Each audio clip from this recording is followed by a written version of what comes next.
what are your thoughts on journalism in the age of misinformation? Not the information age, the misinformation age. What is your thoughts on journalism? Oh, well, I mean, part of me wants to say that since the development of blogs, everybody's a journalist, like in that, or at least credentials themselves as such. And so I think that that has led to a, just like reality TV has somewhat broken down some of the actual real structure that comes with acting and being a performer and, like doing Broadway and all that stuff, how reality TV has given people a shortcut to become incredibly successful and be a household name as celebrity without any of the traditional talents that are developed in the process of learning how to act and how to be an actor, and like without giving it, finding myself somewhere in between, making it sound very grandiose and just, but it is a skill set and it's something that people learn. And acting on stage or doing like something like Broadway is not the same as doing a fake fight on a reality TV show. But the way that commercialized society is set up and the information age is set up, it's allowed people to leapfrog the people that are working hard, that have dedicated their lives to their craft in popularity just because they had a particular scene or a particular moment that caught enough people's attention.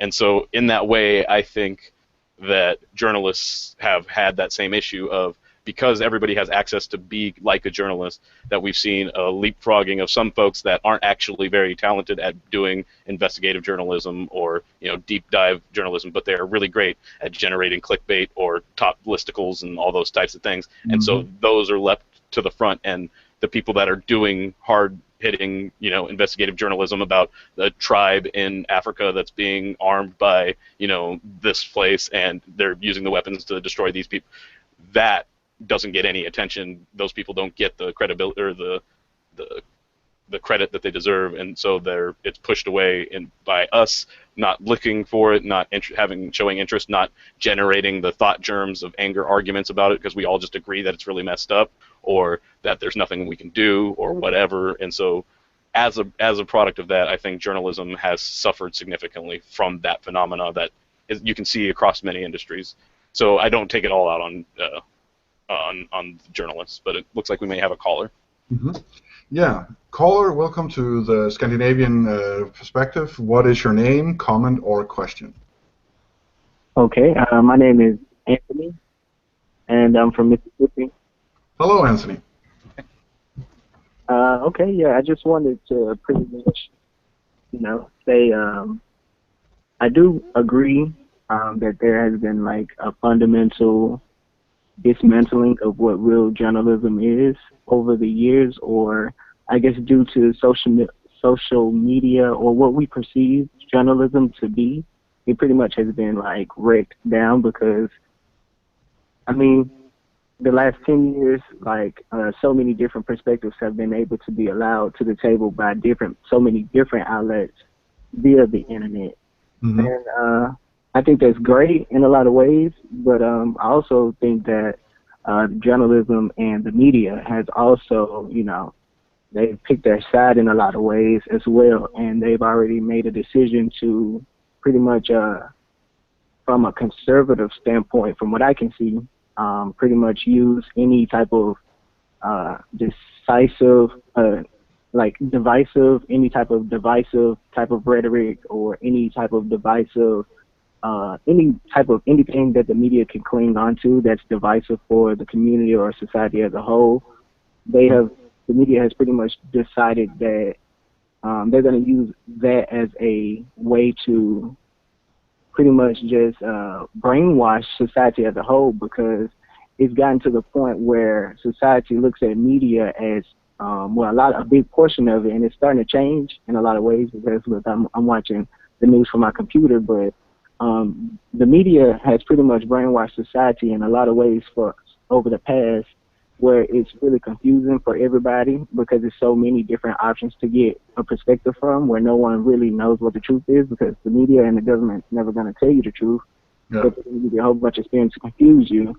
Yeah. And you can have the truth sitting in your face like, the Panama Papers, or either you can have the truth sitting in your face like Bernie Sanders for the last 40 years, sitting on TV every chance that he can, raging against the establishment, and no one really fundamentally understanding, or you can even say believing what he's saying, because like just this election cycle, Hillary Clinton has, through her rhetoric, has influenced people's minds to think that he literally is just confused about the facts. Like he just doesn't know what he's saying. Like he's just saying incorrect things when they're literally facts. And, you know, it just goes to show you how much influence the media has over the overall thought of, you know, the people. Okay, so definitely I agree with a lot of what you're saying, especially about the way that the corporate media that are nationwide is really pushing narratives nationwide that are detrimental to any form of information actually getting through, to any form of dialogue or conversation happening on a national basis. At the same time, we also have to be careful not to over-romanticize, because when you think of media today, then you think of, oh, if just we had Walter Cronkite back, if just Walter Cronkite, he was back here, then everything would be good again, and we would all be happy, and he was such a good voice. But you got to remember that during the McCarthy years, no one in the media spoke out. And speaking out against injustice is one of the most important things to do, even if it doesn't have any effect. Just the fact that you're saying, hey, stop that. You cannot do that. That is not just. And the media did not speak out. It wasn't until Murrow finally, and he had to battle CBS, he had to battle corporate to even do the takedown of McCarthy and help end the McCarthy era and actually give voice to all the people who thought that this was unjust. And so we have to remember that it wasn't like, oh, it was so much better back in the 60s and 70s. They had their faults as well. Now, I actually like a lot about citizen journalism. Like, we have to remember all the people with phones out on the streets taking pictures and filming everything else, filming injustice being committed by police towards unarmed civilians and unarmed black men. That is the one and only reason that we know it's going on, because corporate media has been ignoring it.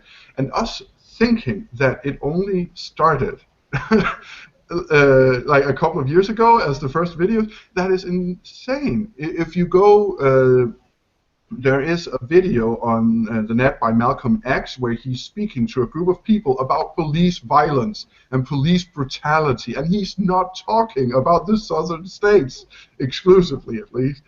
And this has been going on since before segregation. This has been going on. Yeah, I know Richard can. Yeah, he can talk ad nauseum about it, and it's. And we were never told by this glory days of the Cronkite years in the media. And it isn't because there was a conspiracy theory where Walter Cronkite was in a back room with cigar-filled and smoke-filled back room and being taught, oh, be a good white boy and don't mention these black people being unjustly treated like this. It's the bias. It's the humility. It's that you assume I'm being treated fairly. So, of course, everyone else is. This is the norm. This is a narrative that I've grown up with, that America is a just and equitable society. So you just assume that everyone is being treated fair and equal because you are. Yeah, we talked about before line about how there's that video from the Johnson & Johnson air about wealthy kids, and to a T, all of them described the first time they found out that they were wealthy, and none of them was from their parents, and all of them were from society basically informing them, wait, you have way more than everybody else. And that was news to them at 9, 10, 11 years old, that not everybody had horses and carriages and mansions and servants. And so you can see, so the idea that other people aren't treated fairly is lower bar to be able to think that well, no, of course everyone's treated fairly like I am, than the idea that obviously everybody else has horses and mansions and and so if kids can maintain that all the way up and through grade school and sometimes into junior high and be disillusioned to the fact that not everybody lives like this in such extreme circumstances, the idea that